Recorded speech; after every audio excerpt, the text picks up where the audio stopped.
The greatest illusion is not found in deception, but in assumptions we never question.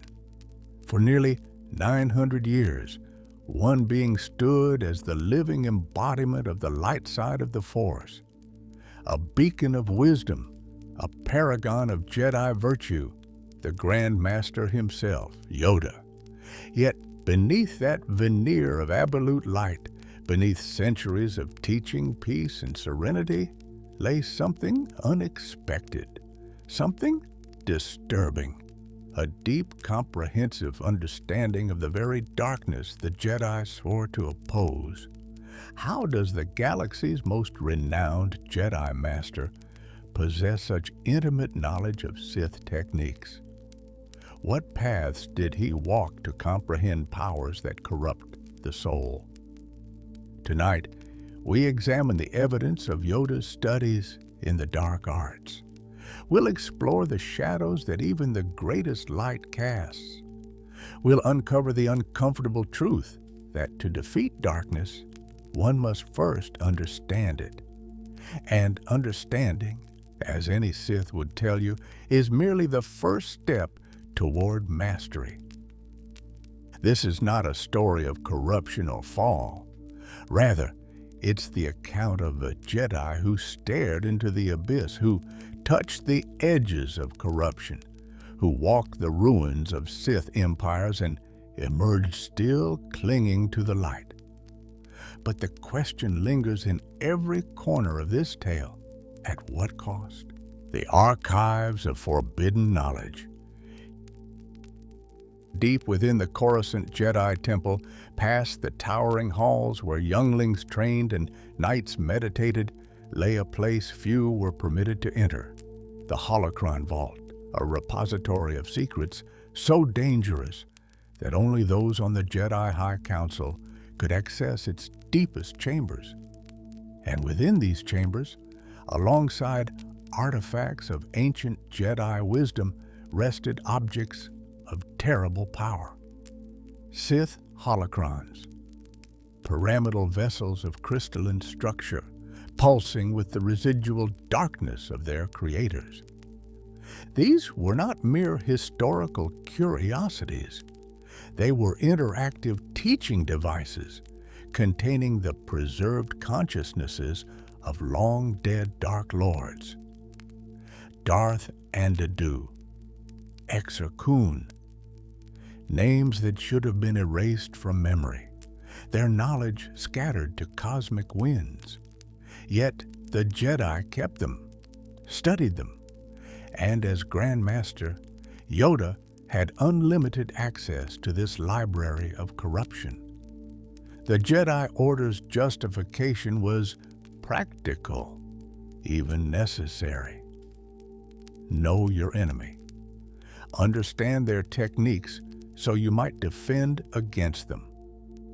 A lightsaber academy cannot teach defense without understanding offense. A healer cannot cure poison without studying its properties. So too must the guardians of peace comprehend the nature of evil. But there's a vast gulf between intellectual understanding and the kind of intimate familiarity Yoda demonstrated throughout his life. The structure of the Holocron Vault itself revealed the Jedi's ambivalence toward this knowledge.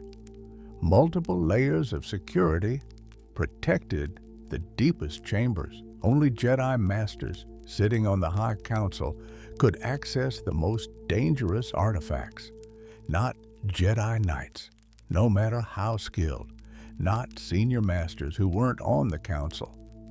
The restriction wasn't arbitrary. It was acknowledgement that exposure to concentrated dark side teachings posed genuine risk even to those steeped in the light. Consider the physical architecture. The vaults were located deep within the archives, away from the main chambers where younglings studied and knights researched. This isolation was deliberate. Dark side artifacts radiated their corruption like poison gas, Sensitive Force users could feel their presence even through walls and locked doors. Placing them near areas where untrained minds gathered would be like storing radioactive material in a school cafeteria. Jocasta Nu, chief librarian of the archives, controlled access with iron discipline. She understood what was at stake. One Sith holocron, properly used, could teach techniques that would corrupt a dozen Jedi. The knowledge wasn't abstract. It was specific. Step-by-step instructions on how to drain life force from victims, how to twist minds with illusions, how to generate force lightning, how to create Sith abominations through alchemy. How does one study such material without being affected? The Jedi answer was through discipline and meditation. After engaging with dark side knowledge, a master would spend hours in contemplation, cleansing their thoughts, reinforcing their connection to the light. They would seek the Force's guidance, allowing it to wash away the contamination that inevitably clung to such studies. But 900 years is a long time to maintain perfect discipline. Even small corruptions, if accumulated over centuries, might compound into something significant. Did Yoda always perfectly cleanse himself after every study session? Did he ever allow dark side logic to linger in his thoughts, to be examined and tested against his own experiences? The evidence suggests he did more than superficial study. His knowledge was too specific, too comprehensive. He knew not just that Sith lightning existed, but the emotional states required to generate it. He knew not just that Sith manipulated minds, but the precise mental techniques they employed. He knew not just that they created monstrous beings through alchemy, but the principles that guided such creation. This level of understanding doesn't come from reading summaries. It comes from deep engagement, from following the logic of dark side teachings to their conclusions, from understanding why a Sith Lord might believe their path was justified. And that kind of engagement, however carefully managed, leaves marks. Consider the mechanics of accessing a Sith holocron. These devices were specifically designed to resist opening by light side practitioners. They required users to touch the dark side, to channel anger or hatred or fear. The very act of activation was a test, a corruption. How then did the Jedi study their contents? Did they simply observe from a distance, never truly engaging? Or did certain masters, perhaps those strong enough to resist temptation, walk the razor's edge between knowledge and corruption? Yoda served as Grand Master for centuries. He witnessed the rise and fall of countless Jedi, saw students fall to darkness, watched promising knights succumb to the seduction of power. Each fallen Jedi left behind lessons, sometimes in the form of journals or holocrons of their own. These, too, found their way to the archives.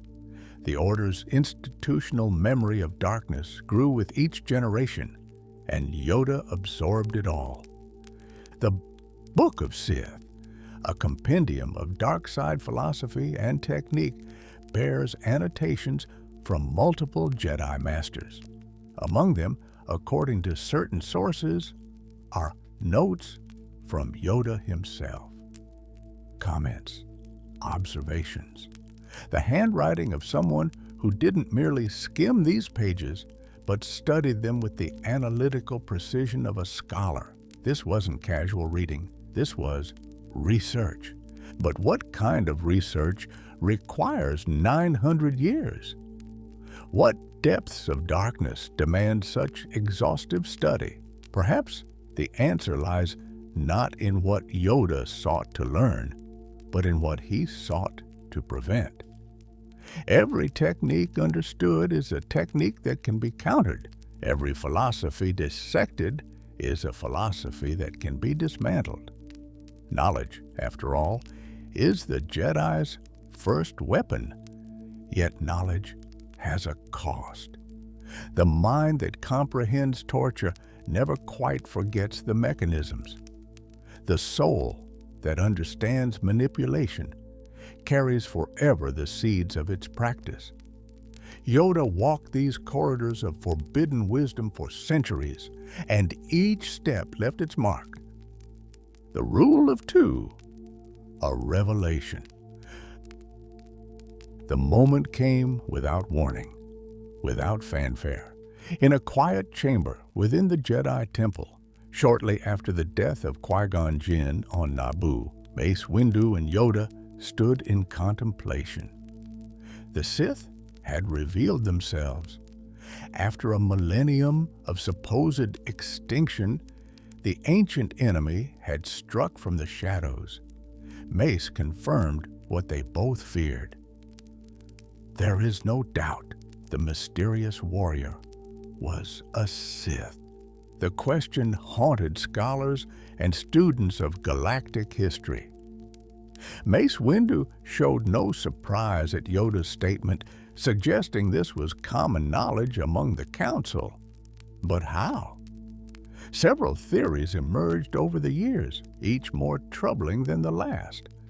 Perhaps the Jedi had encountered Sith and defeated them in the centuries following Darth Bane's rise. Perhaps they interrogated captives, extracted confessions. Perhaps the rule of two was discovered, understood, and then the Jedi chose to hide this knowledge from the Republic, maintaining the fiction of Sith extinction while secretly knowing the truth. This would mean centuries of deception, of calculated misdirection. Not very Jedi-like, but perhaps necessary. Or perhaps the knowledge came from artifacts, from holocrons recovered from Bane's era, from journals of fallen Jedi who had been tempted by the restructured Sith Order. The archives held secrets spanning millennia. Somewhere in those endless vaults might rest the testimony of the rule of two's origins. But the truth proved stranger still.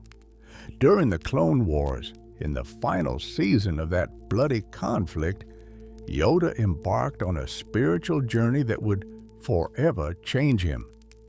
Following the guidance of Qui-Gon Jinn's spirit, he traveled to places no living Jedi had visited in generations.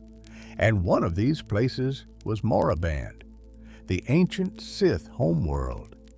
There, in the Valley of the Dark Lords, amid monuments to corruption that stretched toward blood-red skies, Yoda entered the tomb of Darth Bane himself, and there the ancient Sith Lord's spirit awaited him. Not truly the Dark Lord, Yoda would later understand, but an echo, an illusion conjured by the dark side energies saturating that cursed world. Yet even an illusion can teach.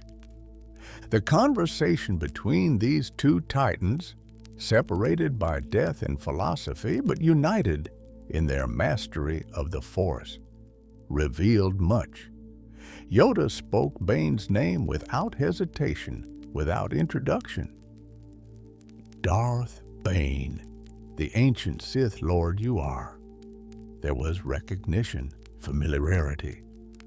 Not the cautious identification of a scholar meeting history, but the acknowledgement of someone who had long studied this particular figure. Bane confirmed what Yoda already knew. The Sith killed each other, victims of their own greed. But from the ashes of destruction, I was the last survivor. I chose to pass my knowledge on to only one. I created a legacy so resilient that now you come before me. So Yoda had known, perhaps for centuries. perhaps from his earliest days on the council. The rule of two wasn't a revelation in that Coruscant chamber after Naboo. It was an old truth, finally relevant again. But how did he learn it initially? The answer may lie in his age itself. Born 900 years before the Battle of Yavin, Yoda was a young Jedi during the centuries immediately following Darth Bane's restructuring of the Sith. He would have been active during the height of some extremely powerful Sith lords who operated under Bane's new system. Darth Vectivus, Darth Gravid, Darth Tenebrous. The Jedi may not have known their identities, but they surely felt disturbances, investigated dark side presences, pursued leads. If any encounters occurred, if any intelligence was gathered, Yoda would have been young enough to remember, old enough to have participated. 900 years is long enough to forget most details of youth. But certain truths, certain lessons bought in blood, those remain. The rule of two might have been one of those lessons. There's another possibility, darker still. What if Yoda learned of the rule of two through study of Bane's own teachings? What if, somewhere in the archives, a holocron or manuscript from Bane's era explicitly outlined his philosophy? What if Yoda didn't just know about the rule of two, but understood its logic, its brutal efficiency, its terrible wisdom? To maintain power through scarcity, to ensure each generation of Sith grew stronger by requiring apprentices to surpass their masters, to hide in shadow until the moment of ultimate victory. These weren't just facts to be memorized. These were strategies to be analyzed, predicted, countered, and Yoda had centuries to think about them. The war ground on, consuming everything. Jedi who had been peacekeepers became generals. Temples of meditation transformed into military headquarters. And in this crucible of violence, even the wise began to change. Yoda felt it within himself, a shadow, growing, fed by every battle, every casualty report, every compromise the war demanded.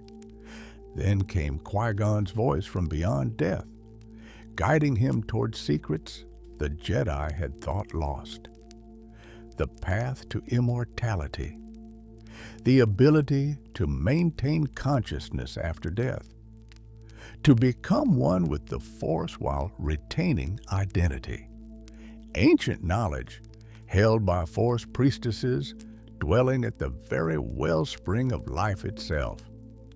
Yoda journeyed to this place, a planet shrouded in a golden nebula at the galaxy's heart. He left his lightsaber with R2-D2, entering weaponless and alone. There, 5 mysterious beings awaited him: serenity, anger, confusion, sadness, joy, manifestations of emotion itself, preserved through the Force across eons. They informed him that to learn the secrets of immortality, he must first truly know himself, and to know oneself requires confronting everything one has been, everything one might become, including the darkness. Yoda initially dismissed the test. "Long ago faced this I have," he insisted. He had been a Jedi Master for centuries. Surely he had conquered his inner darkness in his youth. Surely there was nothing left to fear within himself. He was wrong. The shadow appeared before him, a twisted reflection. Where Yoda was small and wise, the shadow was monstrous and aggressive. It crawled on all fours like a beast, eyes glowing crimson with hate, and it spoke with his voice, but inverted, corrupted. Yoda plays with me not anymore. Yoda thinks me not worthy. The fight that followed was not merely physical. The shadow attacked with viciousness Yoda rarely displayed. With anger, he suppressed. With aggression, he channeled into defense. And with each moment Yoda denied the shadow was part of him, it grew stronger. His rejection fed it power. "I am not you," Yoda insisted, deflecting its attacks. But the more he fought, the more he seemed to become what he fought. The dark side's greatest trap. Resist it through fear and anger, and you've already succumbed. Fight darkness with darkness, and you become what you oppose.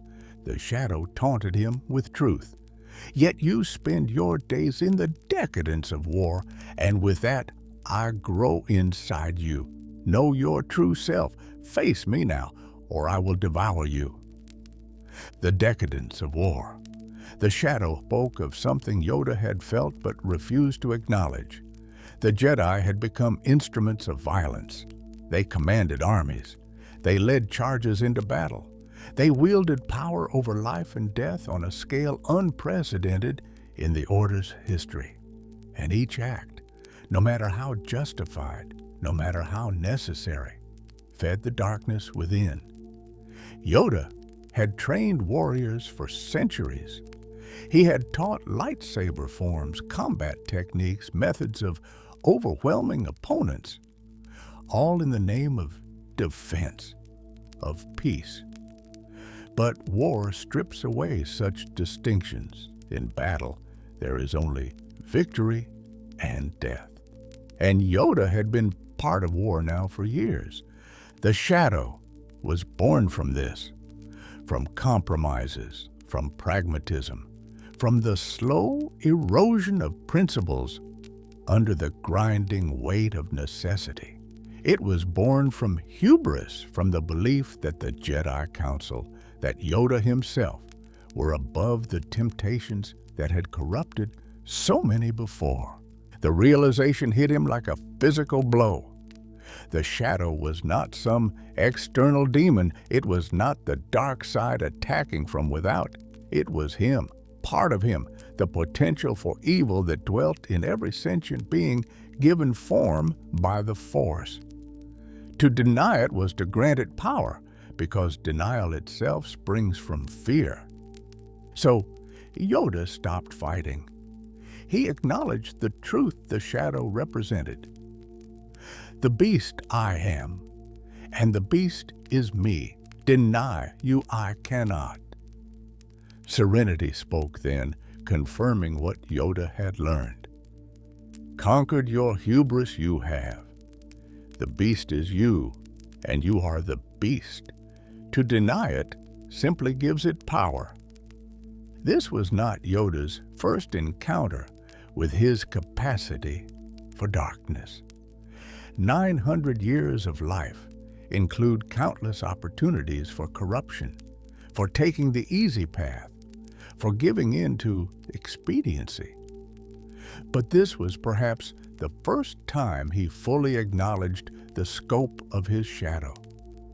The first time he admitted that even he, Grand Master of the Jedi Order, carried within him the seeds of a Sith Lord. Later, during his meeting with Count Dooku in the Legends novel Dark Rendezvous, Yoda would demonstrate just how terrible that potential truly was. Dooku, once his greatest student, attempted to seduce Yoda to the dark side. The futility of such an effort was almost amusing. But Yoda, in his wisdom and perhaps his cruelty, showed Dooku what would happen if such seduction succeeded. For a brief moment, using illusion or reality or some technique beyond understanding, Yoda transformed. The light dimmed around him. His face fell into shadow, mottled blue and black like Darth Sidious himself. And Dooku saw the truth. Yoda dark side master, Yoda unleashed. 900 years of power and knowledge freed from restraint turned toward domination. The vision terrified even Dooku, a powerful Sith Lord in his own right. He understood in that instant that his master, Darth Sidious, would not survive an encounter with dark side Yoda. The universe itself might not survive. In a flash, Dooku saw the kind of evil a Jedi of nearly 900 years could wield if he chose the path of the Sith. From the shadows, the transformed Yoda spoke in a voice that was wrong, twisted, disappointment like I not apprentice. The grammar was off, the cadence strange even for Yoda. This was not merely Yoda using the dark side. This was Yoda corrupted by it, changed by it, made into something fundamentally other. The vision passed, the light returned. Yoda stood as he always had, small and kind and wise. But Dooku never forgot what he had glimpsed, the potential for absolute darkness living within absolute light. The razor's edge upon which the Grand Master balanced every moment of his existence. Walking the valley of the Dark Lords. The trials continued. The Force priestesses demanded more. To truly earn the right to immortality, to prove himself worthy of retaining consciousness after death, Yoda had to journey to the darkest place in the galaxy, Moraband, the Sith homeworld, where others might call the place Korriban. As it had been known in ancient texts, the name Moraband carried its own weight. Perhaps it was an older name from ages before the Republic. Perhaps it was what the Sith themselves called it in their private moments. Either way, it represented the cradle of darkness, the place where the Sith had built their first great civilization. The planet itself seemed hostile to life. Red sand stretched to horizons under a crimson sky. The atmosphere pressed down with oppressive weight, as if the very air resented intrusion. Ancient temples rose like broken teeth against the landscape, monuments to an empire that had consumed itself in darkness millennia ago. This was not merely a dead world, it was a murdered world, killed by the very beings who had claimed it as sacred. Yoda landed his starfighter in the Crimson Desert. R2-D2 accompanied him to this point, but Yoda left the droid with the ship. Some paths must be walked alone. The air itself felt wrong here. Heavy, oppressive. The Force was thick with centuries of accumulated hatred, pain, and ambition. Sith temples rose in the distance like tombstones for civilizations. Even approaching the surface, Yoda would have felt the planet's character through the Force. Moraband was saturated with dark side energy, not the focused malevolence of a living Sith Lord, but the residual corruption of thousands of dark side practitioners across thousands of years. Their rituals, their battles, their deaths, all of it had soaked into the planet's core like blood into sand. Illusions greeted him almost immediately. A massive serpent writhing from the sand, fangs bared. It was huge, terrifying, clearly designed to overwhelm an intruder with fear. Yoda recognized it for what it was. Not a real creature, but a manifestation of the planet's dark side energy taking form. Perhaps shaped by ancient Sith defensive wards, perhaps simply the natural accumulation of fear and death given temporary substance. But Yoda had faced his inner darkness. He had acknowledged his shadow. An external illusion held no power over him. "Illusions, you are," he stated simply, walking forward without hesitation. His understanding wasn't theoretical. He knew from his studies how dark side illusions functioned. They fed on fear. They grew stronger when the victim believed in them. Denial without understanding was useless, but comprehension combined with dismissal negated them entirely. The serpent dissolved. Other specters appeared, Sith warriors, their faces twisted with hate, their lightsabers igniting with crimson fury. These were more elaborate. They had forms, weapons, even battle stances. They charged, they threatened, they screamed ancient curses. None of them touched him. They couldn't. They were echoes, remnants, the desperate gasps of the dark side trying to maintain relevance on a dead world. But even false threats carry information. The fighting styles the specters displayed were authentic. Yoda would have recognized them from his studies. Form 7, Juyo, the most aggressive and dangerous lightsaber technique. Sith variations that abandoned defense entirely in favor of overwhelming offense. Watching them, even knowing they were illusions, would have been educational.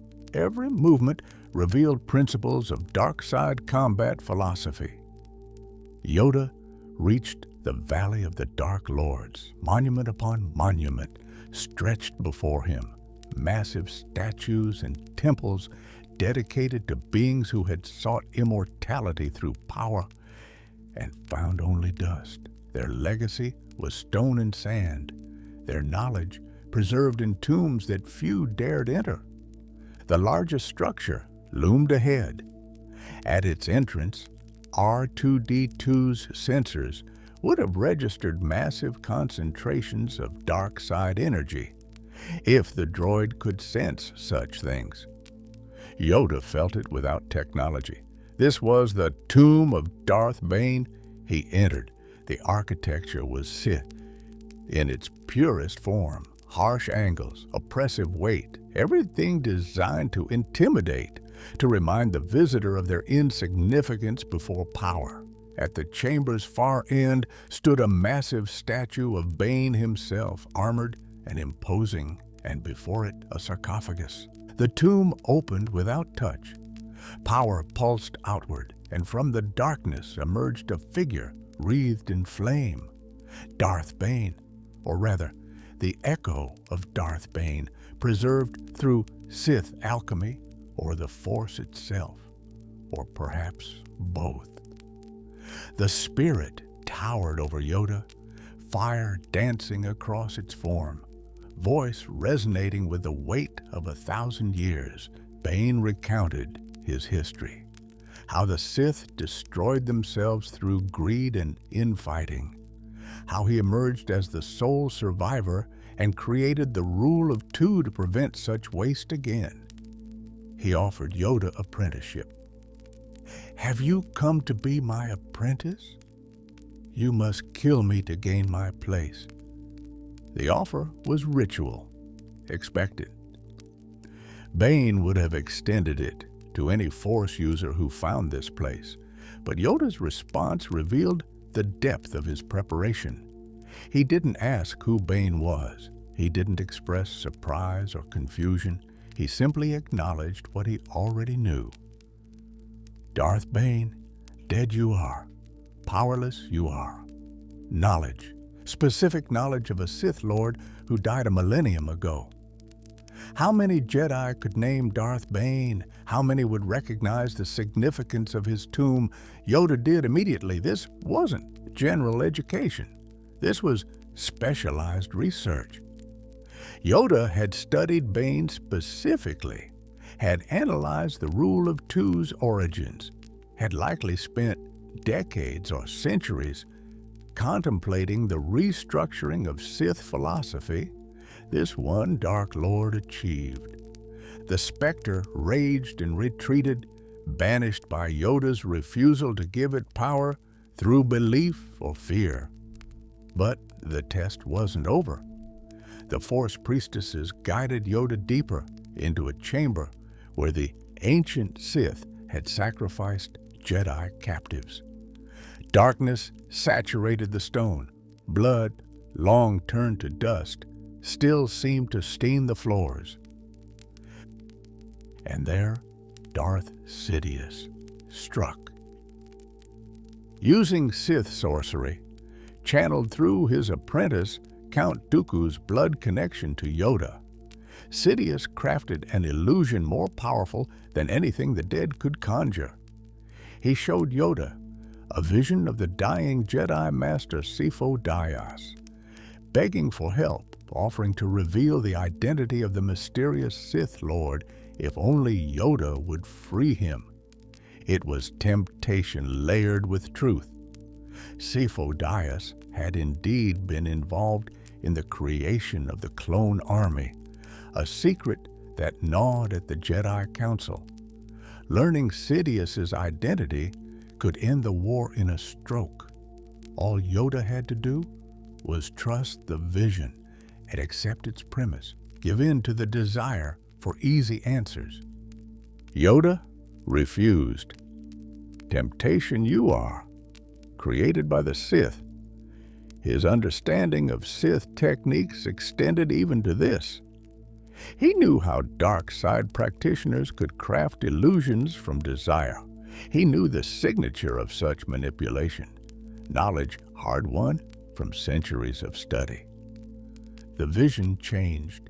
Sifo Dyas transformed into Sidious himself, and suddenly Yoda found himself on a Republic gunship with Anakin Skywalker and clone troopers. They were attacking Sidious and Dooku in what appeared to be a Coruscant warehouse.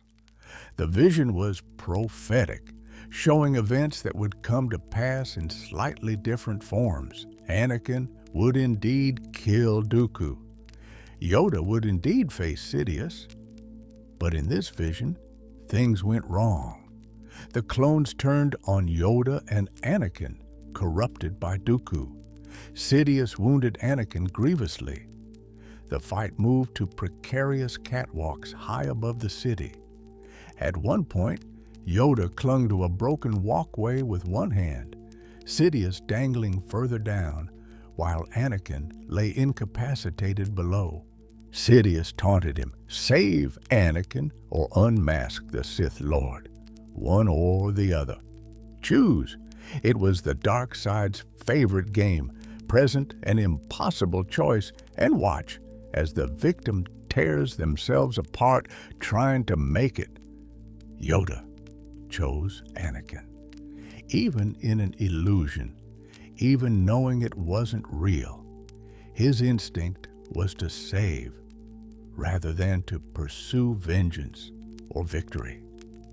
He pulled Anakin to safety, and in doing so, Sidious faded away, the vision collapsing.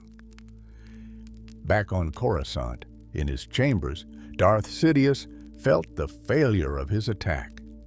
He had thrown considerable power at Yoda using ancient Sith techniques, and the Jedi Master had resisted everything. Count Dooku felt it too. They shared a moment of recognition. Yoda was stronger than they had anticipated. Breaking him would require more time, more power, more preparation than they currently possessed. We need more time if we are to succeed in completely wiping out the Jedi, Sidious concluded. It wasn't a comforting realization. Yoda awakened from the vision in the Sith temple. The Force priestesses appeared, acknowledging his success. He had faced the darkness in its most concentrated form and emerged uncorrupted. His trials were complete. He would learn from Qui-Gon the secrets of immortality. But what did this journey mean? Why had the Force priestesses required him to walk through Sith holy sites, to engage with Sith illusions, to survive Sith attacks. Perhaps the answer lay in the nature of immortality itself. To persist beyond death, one must understand death completely. To remain oneself in the cosmic force, one must know all the forces that seek to strip away identity, including the dark side. Yoda's journey to Moraban was not punishment or arbitrary trial. It was Edgehochen, the final education. He walked where Sith lords had walked, studied monuments to their achievements, engaged with echoes of their power, and proved through his resistance that he understood them completely, not academically, not distantly, but intimately, the way a master understands their craft, the way a warrior understands their opponent. Encounters across 9 centuries, 900 years. To truly comprehend what that meant for Yoda's experience with darkness, we must consider the sheer scope of time involved. Civilizations rose and fell in shorter spans. Entire species evolved. Technologies were invented, perfected, and rendered obsolete. And through it all, Yoda remained, watching, learning, encountering darkness in its many forms. During the High Republic era, approximately 400 years before the Clone Wars, Yoda was already an established master. The Jedi Order was at its height, prosperous and influential. But even then, darkness found ways to manifest. The Nihil marauders plagued the frontier. The Path of the Open Hand, an anti-Force cult, emerged with weapons specifically designed to kill Force users. Yoda played a role in ending the conflict known as the Night of Sorrow, where the Path deployed their living weapons. These devices didn't just nullify Force abilities. They caused excruciating pain to any Force-sensitive nearby, turning the very thing that gave Jedi strength into a source of agony. Understanding such weapons require understanding the dark side principles that made them possible. The deliberate infliction of suffering, the weaponization of connection to the Force itself. Did Yoda study these weapons afterward? Did he analyze their construction, their effects, their underlying philosophy? Almost certainly, the Jedi kept the Nameless, as these living weapons were called, in containment. Someone had to oversee their security, understand their capabilities, ensure they could never be replicated. As Grand Master, that responsibility would fall to Yoda. And what did such study require? Examining devices created specifically to torture Force users, understanding the mindset that would create such things, comprehending evil not in the abstract, but in its specific, focused application. This was darkness studied at its most personal. Not ancient Sith philosophy from holocrons, but contemporary cruelty given form and function. The centuries passed. Yoda trained students, served on missions, participated in countless Jedi operations. And some of those students fell. Some became dark Jedi. Some vanished into the unknown, seduced by promises of power or driven by personal tragedy into embracing the dark side. Each fall was a lesson. Each corruption was an opportunity to study how darkness spread, how it transformed those who had once embodied the light.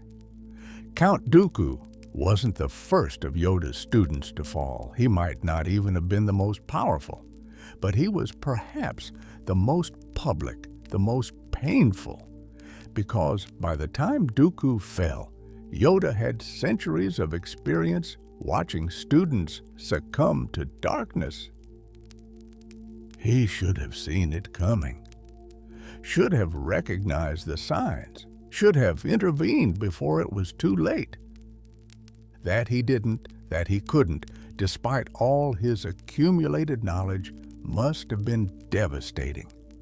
What good was 900 years of studying darkness if it didn't prevent the corruption of those he loved most? What use was comprehensive understanding of Sith techniques if he couldn't save his own apprentice? But perhaps that's the point. Perhaps Yoda learned across those centuries that knowledge doesn't grant control.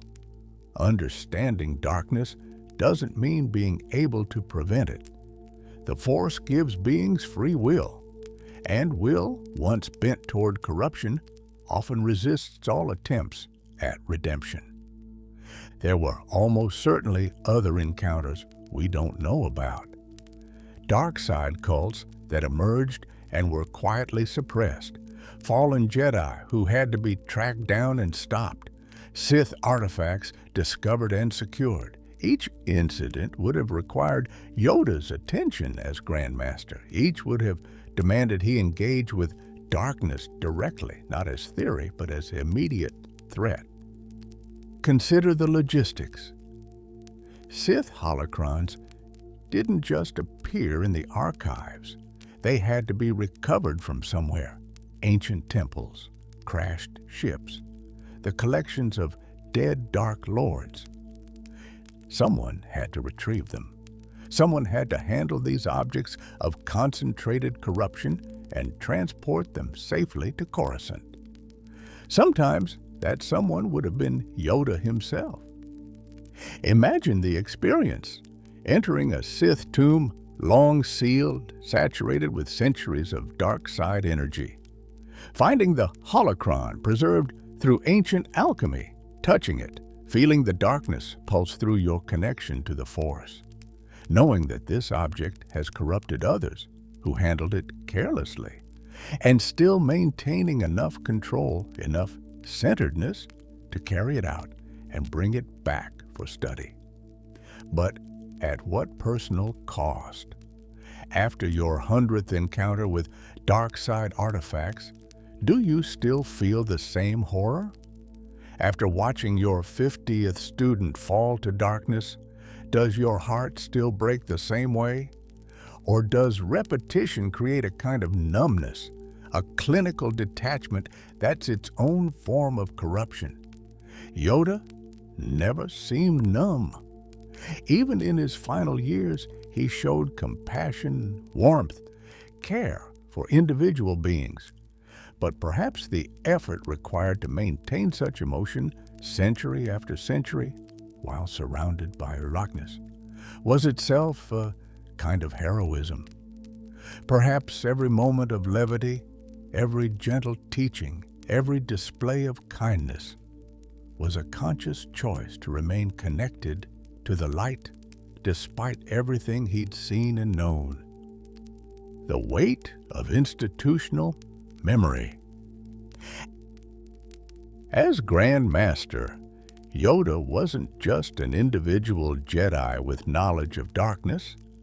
He was the Jedi Order's institutional memory, the living link to centuries of accumulated wisdom and tragedy. When other council members discussed Sith history, they consulted texts and holocrons. Yoda remembered. He had been alive when certain Sith lords were actually active. He had witnessed events that were ancient history to everyone else. He remembered the feel of the Force during periods when the Sith were more active, before they went completely underground. He carried context that no amount of research could replicate. This created a unique burden. Historical texts can be clinical, distant. They describe events without conveying the visceral reality. But Yoda remembered visceral reality.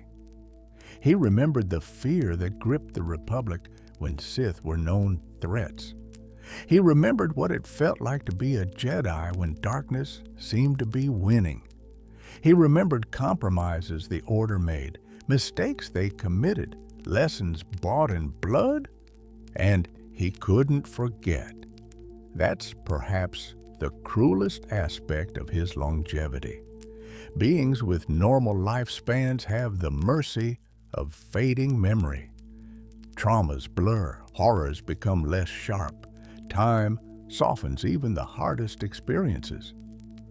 But Yoda's memories remained clear across centuries.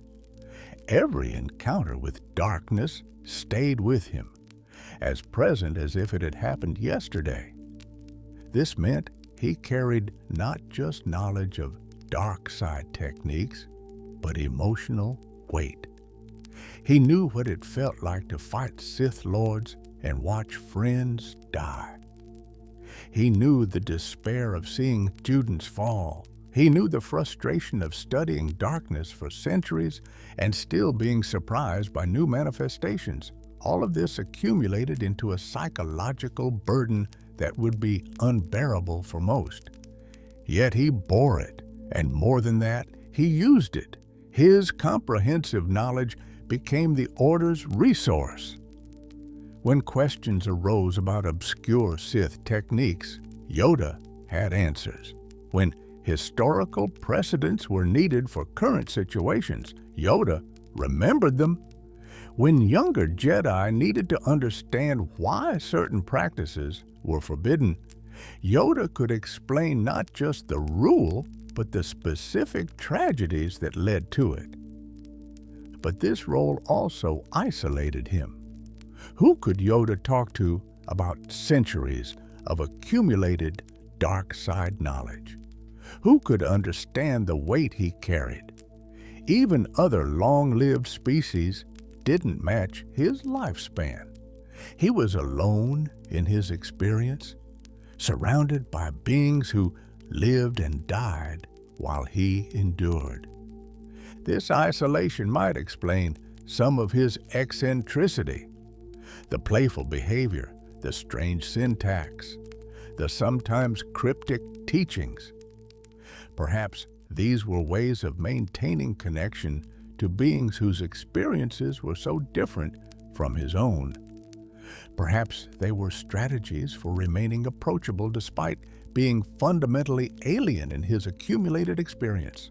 Or perhaps they were defense mechanisms, ways of deflecting questions he didn't want to answer, methods of hiding the full scope of what he knew behind a veneer of harmless oddity. After all, if you're the living repository of comprehensive dark side knowledge, if you carry 900 years of studying evil, you might want to present yourself as unthreatening, almost comical. Better that than have younger Jedi fear what you might have become through such study. Understanding manifests in ability. Knowledge becomes technique. Throughout Yoda's long life, he demonstrated mastery of powers that, while not exclusively dark side, revealed depths of study few Jedi achieved. Consider Force lightning, the signature ability of the Sith, a manifestation of rage and hatred channeled through the Force into devastating electrical attacks. Yoda never generated Force lightning himself, at least not in any confirmed encounter during the films or Clone Wars series, but he did something perhaps more impressive. He absorbed it. Twice in the movies, Yoda faced Force lightning. First from Count Dooku on Geonosis, then from Darth Sidious himself in the Senate chamber. Both times, rather than deflecting with a lightsaber as most Jedi would, Yoda caught the lightning with his bare hands. He absorbed the energy, drew it into himself, and then either dispersed it or redirected it back at the attacker. This was not deflection. This was Tutaminis, an advanced force technique that allowed practitioners to absorb energy and convert it to other forms. While taught at Jedi academies in theory, mastery was exceedingly rare. It required precise control, deep understanding of how force powers functioned, and the ability to channel energy that by rights should be killing you. How did Yoda develop such mastery? Tutaminis could be used against various energy forms, blaster bolts, heat, radiation, but force lightning was unique. It was energy channeled specifically through hatred and dark side emotion. To absorb it required understanding its nature, which meant understanding the dark side emotions that generated it. Some techniques could be learned through observation and practice. Force lightning was not one of them. Its creation required specific emotional states, specific thought patterns, specific connections to the dark side. To defend against it at Yoda's level, one might need to understand not just what it was, but how it was made.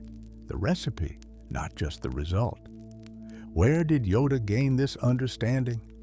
Perhaps from holocrons, perhaps from encounters with dark side practitioners over his 9 centuries of life.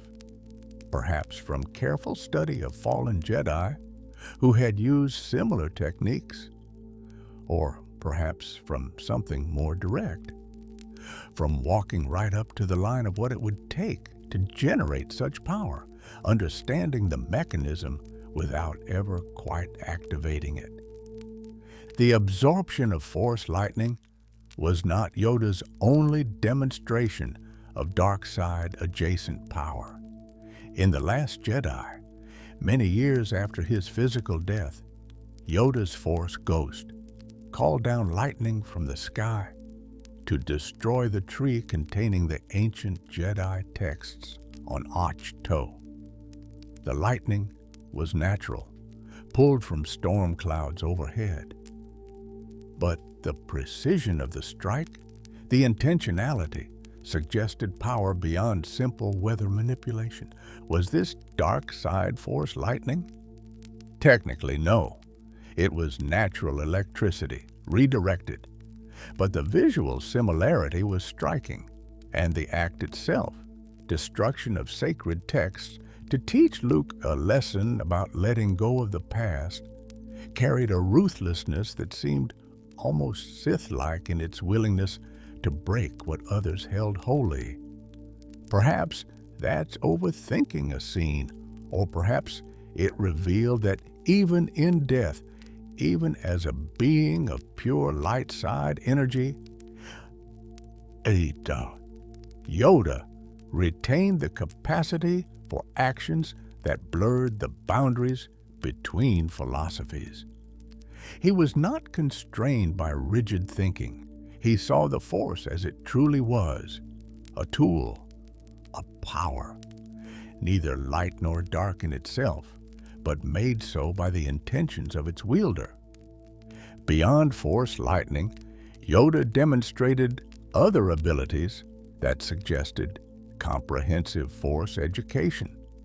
Battle meditation, the rare art of affecting the morale and effectiveness of entire armies through the Force, which he used during the Battle of Kashyyyk. Force empathy at levels that let him read the true emotional states of others, even through shields. The ability to recognize Sith techniques immediately when encountering them.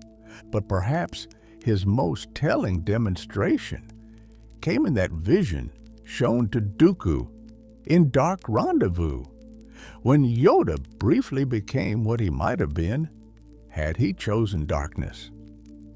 The transformation wasn't just cosmetic, it was philosophical, it was technical. It suggested that Yoda didn't just know intellectually what a Sith Lord did. He knew how they thought, how they moved, how they wielded power without restraint. Theory becomes reality in the people we touch. Yoda's understanding of the dark side was not merely academic. When his own Padawan, perhaps his greatest student, fell to become Darth Tyrannus, Count Dooku. The relationship between master and apprentice is sacred among Jedi. It is family, education, and partnership combined. Yoda had trained many students over his centuries, but Dooku stood apart. Brilliant, powerful, charismatic, everything a Jedi should be, taken to heights few achieved, and yet somewhere in that training, seeds of doubt were planted. Did Yoda see it coming? Did he sense the restlessness in Dooku, the questions about Jedi dogma, the frustration with a republic that had grown corrupt? The older Yoda grew, the more he must have recognized the patterns. He had seen Jedi fall before. But perhaps each time, you hope this one will be different. This one will stay true. Dooku didn't stay true. He left the Order, ostensibly to reclaim his noble title and wealth. Then he fell further, seduced by promises of power and the pragmatism that the dark side offered. Under Darth Sidious's tutelage, he became one of the most dangerous beings in the galaxy. And Yoda, who had trained him, who had shaped his understanding of the Force, bore the weight of that transformation. During the Clone Wars, Dooku sent a message. He wanted to meet, to talk, perhaps to negotiate peace, perhaps to gloat, perhaps something else entirely. The rendezvous would take place on Vyun, a planet saturated with dark side energy, practically built on suffering. Everything about the situation screamed trap. Yoda went anyway, not out of naivety. He knew it was likely a trap, but he also knew this might be his only chance to save his former student, to pull Dooku back from the darkness before the war consumed him entirely. So the Grand Master, accompanied by a small team, journeyed into what was almost certainly an ambush. The confrontation that followed revealed much about both master and student. Dooku tried to convince Yoda to join him, to embrace the dark side's power, and reshape the galaxy according to their vision. It was a fantasy, of course. Dooku likely knew Yoda would never accept, but it was also a genuine offer, born from the twisted logic that if your teacher could just see things from your perspective, they would understand. Yoda's response was to demonstrate exactly what Dooku's dark side vision would achieve. The transformation, the horror, the vision of what 900 years of accumulated power would look like if bent toward domination rather than defense. It lasted only moments, but it was enough. Dooku understood. His grand plan to turn Yoda had been revealed as the suicide pact it truly was. But the encounter revealed something else. Yoda didn't just know what a dark side version of himself would look like. He could manifest it, however briefly. This wasn't theoretical knowledge. This was practical understanding, the kind that only comes from studying darkness so thoroughly that you can wear it like a cloak and then shed it again. The meeting on Vyun ended without resolution. Dooku remained Sith. Yoda remained Ekiti. The war continued, but both walked away changed. Dooku had seen the full scope of his teacher's power and knowledge. Yoda had confronted the reality that sometimes knowledge isn't enough. Sometimes understanding every reason someone fell still doesn't give you the power to catch them. The personal nature of Dooku's fall must have affected Yoda's studies of the dark side. when it's your student twisted by corruption, when it's a being you trained and trusted, now wielding Sith techniques against the Republic, the knowledge becomes visceral. You study not just to understand the enemy, but to understand where you went wrong, what signs you missed, what lessons you failed to teach. Perhaps that's the heaviest burden of all, the knowledge that no matter how much you understand darkness, no matter how prepared you think you are, it can still claim those you love. It can still corrupt those you've dedicated your life to protecting. And then you're left studying it not to prevent falls in general, but to understand why this specific fall happened. Hubris and Clone Wars. The Clone Wars proved otherwise. War is the ultimate test of principles. It strips away comfortable philosophies and demands immediate decisions with life and death consequences. The Jedi became generals, leaders of massive clone armies, responsible for strategies that would kill thousands, including strategies they themselves designed and implemented. Yoda led troops on Kashyyyk. He coordinated battles across the galaxy. He made decisions that sent Jedi into situations where they would likely die. And with each decision, with each compromise necessary for victory, his shadow grew stronger. The beast that he thought mastered began to stir again. The dark side manifestation that confronted him at the wellspring of life spoke truth. The decadence of war. The Jedi had lost their way, and Yoda had led them there, not maliciously, not consciously, but through the accumulation of small decisions, each justified in the moment, that collectively represented a fundamental betrayal of Jedi principles.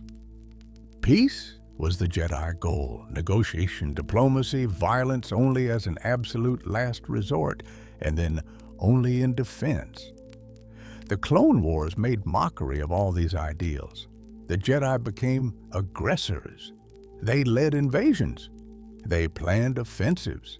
They killed not in defense, but in the prosecution of military objectives. And Yoda, 900 years of wisdom, had approved every bit of it. In council meetings, when younger Jedi expressed doubt, he was the voice of determination. The war must be fought. The separatists must be stopped. The Republic must be preserved. All true, all reasonable, all a path deeper into darkness. His hubris lay in believing that he could engage with war on this scale without being changed by it. That his understanding of darkness gave him immunity to its gradual corruption. But darkness doesn't always announce itself with dramatic falls and sudden betrayals. Sometimes it creeps in through necessity, through the weight of responsibility, through the slow erosion of principles beneath the grinding demands of reality. The Jedi Council, with Yoda at its head, had also grown arrogant in other ways.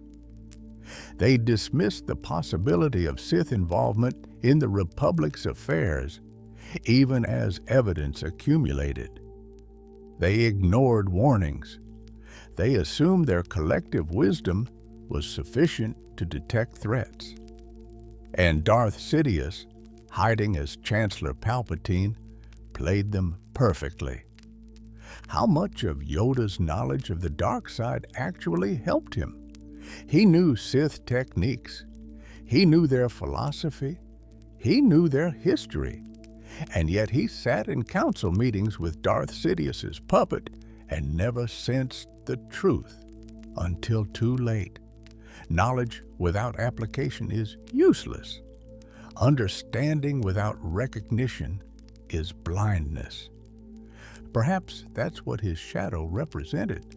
Not the temptation to become a Sith Lord, but the acknowledgement that for all his study, for all his preparation, he had still failed in the most fundamental way. He had let darkness grow right under his watch, in the Republic, in the Order, in himself.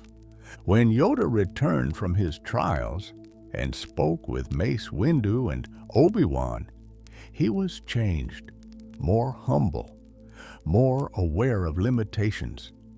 He spoke of paths unknown to the Sith, of victories that didn't come through warfare. He had learned, finally, that understanding darkness is not the same as being immune to it. The price of comprehensive knowledge. There are things one cannot unlearn. Techniques once understood remain understood. Philosophies once comprehended leave permanent marks. Yoda's centuries of studying the dark side granted him power and wisdom, but it also left him carrying burdens few could imagine. He knew how to break someone's will through the Force, how to corrupt a mind, how to twist emotions, not because he practiced these techniques, but because he studied them thoroughly enough to defend against them. But knowledge of how to defend requires knowledge of how to attack. The line between the two is far thinner than comfortable. This created a peculiar isolation. Who could Yoda talk to about this knowledge? Other council members, perhaps, but even they couldn't match his depth of study. And the more junior Jedi. Exposing them to such knowledge risked temptation. So Yoda carried this library of darkness alone, a burden that grew heavier with each passing century. When he trained younglings, when he taught the basics of the Force, did he ever look at those innocent faces and wonder which would fall? Statistical, certainly some would. Not all Jedi remained Jedi. The lost 20, those masters who had left the Order, included Count Dooku. For every public departure, how many fell to darkness entirely? And each time one fell, Yoda likely reviewed their training, their history, searching for the moment of divergence. Where did it start? What could have been done differently? This is the curse of the teacher who understands corruption too well.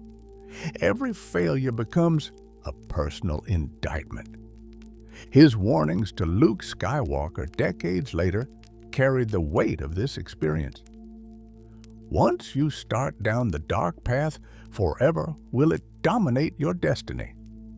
He wasn't speaking theoretically, he was speaking from observation of hundreds, perhaps thousands of Jedi who had taken that first step and never returned. Fear is the path to the dark side. Fear leads to anger. Anger leads to hate. Hate leads to suffering. The chain was well worn in his mind. He'd watched it unfold in Anakin, in Dooku, in countless others whose names had been lost to history. And perhaps he'd felt the first links of that chain in himself during the darkest moments of the Clone Wars. The price of knowledge was also paid in relationships. How do you maintain close bonds when you carry such understanding of evil? When you know precisely how someone could be corrupted? When you see the potential for darkness in everyone, including those you love most? Yoda's isolation on Dagobah after the fall of the Republic might have been partly self-imposed penance, but it also might have been relief. Finally, he could put down the burden. No more students to worry about. No more council meetings navigating political waters while watching for signs of betrayal. Just Lance, reflection, and the slow process of coming to terms with everything he had learned and everything it had cost. The legacy of understanding. When Luke arrived on Dagobah, he found a Yoda very different from the Grand Master who had commanded respect throughout the galaxy. This Yoda was playful, almost mischievous. He tested Luke constantly, pushing buttons, creating frustrations. Was this merely to test the boy's patience, or was it something deeper? Perhaps, after everything, after studying darkness for 9 centuries, after watching the Jedi Order fall despite all his knowledge, Yoda had learned the most important lesson. That wisdom isn't found in grand knowledge of cosmic powers. That understanding darkness isn't what keeps you in the light.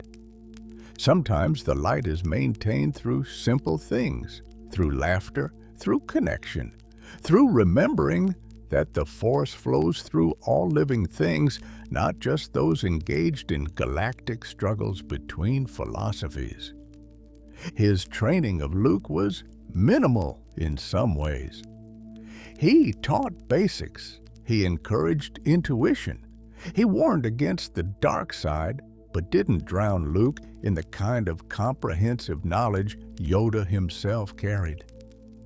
Perhaps he understood that too much knowledge could be its own corruption, that sometimes wisdom lies in knowing what not to teach. When Yoda spoke his final words to Luke, revealing that Darth Vader was Luke's father, and that there is another Skywalker, he was passing on essential information. But he didn't burden Luke with everything. He didn't share the full scope of his understanding of Sith techniques. He didn't explain every nuance of how Anakin had fallen. He gave Luke what was necessary and nothing more. This was perhaps the ultimate lesson of Yoda's long study. That knowledge is a tool, and tools must be wielded with care. That understanding darkness is valuable, but drowning in that understanding can be as corrupting as falling to darkness directly. That sometimes the wisest teacher knows what to withhold. This might be the peace that comes from finally releasing the burden. For 900 years, he carried the weight of comprehensive dark side knowledge. He studied it, mastered understanding of it, used that understanding to protect the Jedi Order, and watched as all that knowledge still couldn't prevent its fall. But in becoming one with the Force, in achieving the immortality he learned through confronting darkness, Yoda transcended the limitations that knowledge had imposed. He no longer needed to be the repository of ancient wisdom. He no longer needed to carry techniques of corruption in his mind just in case. He could simply be. And perhaps that's the true lesson hidden in all of this. That studying darkness, understanding it completely, mastering techniques of corruption and defense against them, all of it is ultimately just preparation. The real wisdom comes after. When you can set all that knowledge aside and remember the simple truth that Luke discovered in the throne room of the second Death Star, that love, compassion, and refusal to give in to hate are stronger than any technique. Yoda knew this. He'd always known this. But knowledge and living truth are different things. It took the fall of everything he'd built, the destruction of the order he'd led for centuries, and his own death to finally move from one to the other. Conclusion: the Master's burden. So we return to where we began. How did Yoda, paragon of light, come to possess such comprehensive knowledge of the dark side? The answer, as with most truths, is layered and complex, built from centuries of decisions both necessary and costly. He studied. For 900 years, He studied. He read Sith holocrons in the archives. He analyzed the fall of every dark Jedi. He walked the ruins of Moraband and stood in Darth Bane's tomb. He fought Sith lords and absorbed their lightning. He confronted his own shadow and acknowledged its reality. He watched his greatest student fall and understood intimately how such falls occur. But his study wasn't merely academic detachment. Yoda didn't just read about Sith techniques the way a historian reads about ancient wars. He understood them. He grasped their internal logic. He saw how, from a certain perspective, the dark side's philosophy made sense. Power does corrupt. Fear can be a survival mechanism. Anger can drive action. Passion can fuel achievement. The Sith weren't simply wrong about everything. They had taken truths and twisted them, amplified them beyond balance, weaponized them beyond wisdom. Understanding this required Yoda to engage with concepts that many Jedi refused to even consider. The old Jedi Code emphasized absolute rejection of emotion, absolute serenity, absolute detachment. But Yoda lived long enough to see the flaw in such absolutes. Beings without emotion become automatons. Beings without attachment lose their capacity for compassion. The code itself, taken to extremes, could become a kind of darkness. This was dangerous knowledge, philosophical rather than technical, but perhaps more corrupting because of it. To recognize that the Jedi way wasn't absolutely right in every particular, that the Sith way wasn't absolutely wrong in every teaching, required walking a tightrope between dogma and chaos. Many who attempted such balance fell.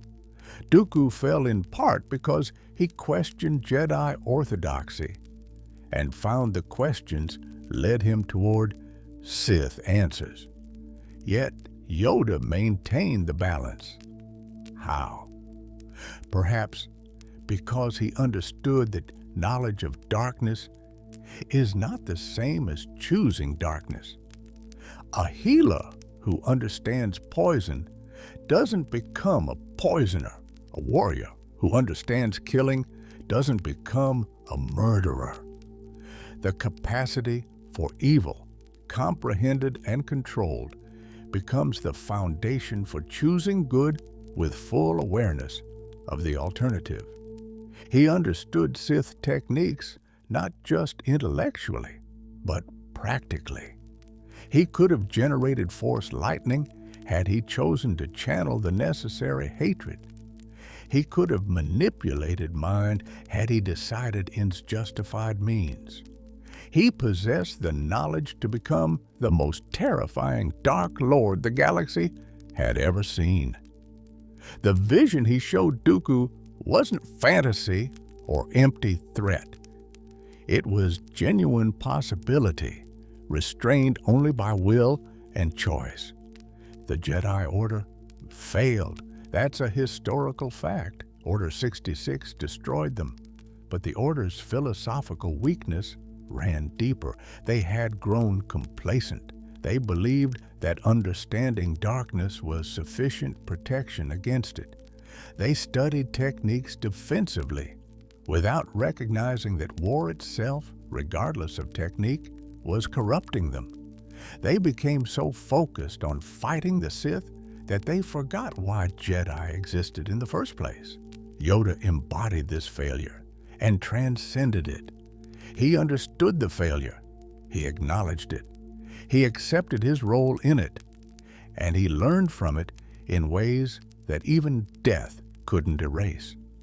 When he returned as a Force ghost to guide Luke, he returned wiser not despite his knowledge of darkness, but because that knowledge had finally been integrated into true wisdom. The key was humility. After 9 centuries of accumulating knowledge, after studying darkness so thoroughly that he could manifest its appearance at will, after walking battlefields and Sith tombs and the shadows of his own soul, Yoda learned the most important lesson. That wisdom isn't about knowing everything, it's about knowing what matters. When he trained Luke, he didn't burden the young Jedi with comprehensive dark side knowledge. He didn't explain every Sith technique or philosophy.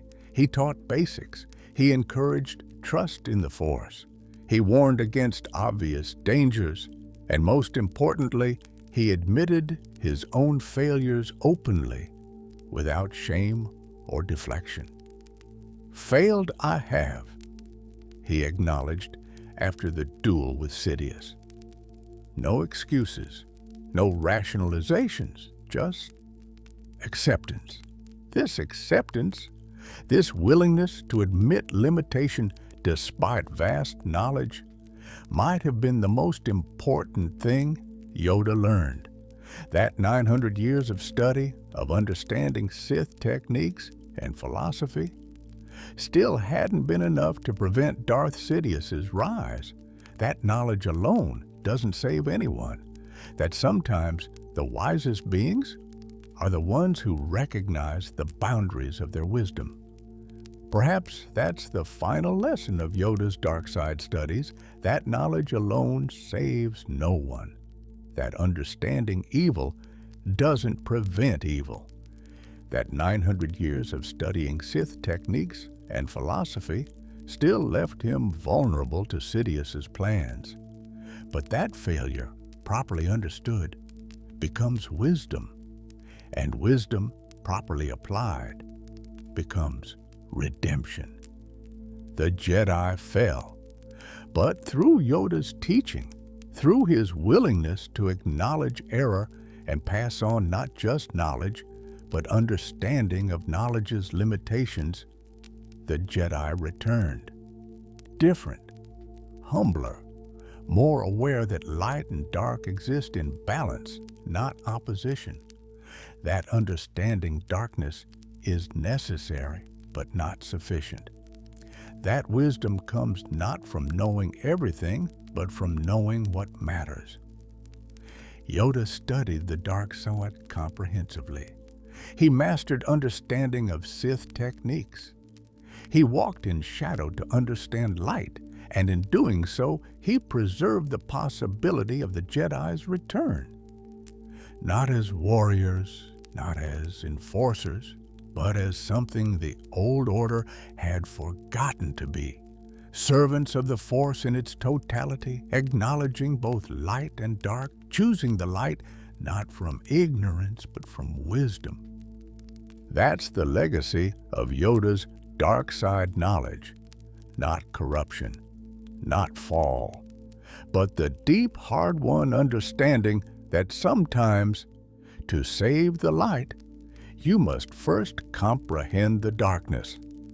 And that comprehension, if survived, if integrated properly, becomes the foundation for something greater than what was lost.